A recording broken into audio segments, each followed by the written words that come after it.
দেয়ালের লিখন মুছে গ্রাফিতি ও আলপনা আঁকছে শিক্ষার্থীরা।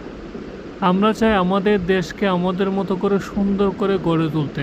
আমরা স্টুডেন্টরা বিভিন্নভাবে ট্রাফিক কন্ট্রোলে যাচ্ছি, মন্দির মসজিদ পাহারা দিচ্ছি যেন বিশৃঙ্খলাকারীরা ভাঙতে না পারে।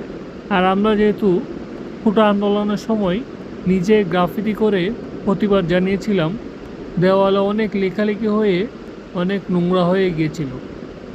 এই জন্য এখন আমরা নিজেরাই দায়িত্ব নিয়ে ডোনেশন কালেক্ট করে বিভিন্ন কালারের রং কিনে এখন দেয়ালগুলোতে সুন্দর সুন্দর আলপনা আঁকছি, গ্রাফিতি এঁকে সুন্দর করে নতুন করে সাজিয়ে দিচ্ছি। আমাদের দেশকে সুন্দর ও পরিষ্কার পরিচ্ছন্ন রাখার দায়িত্ব আমাদেরই। আমরা চাই একটি পিসফুল কান্ট্রিতে আমরা সবাই মিলেমিশে থাকতে।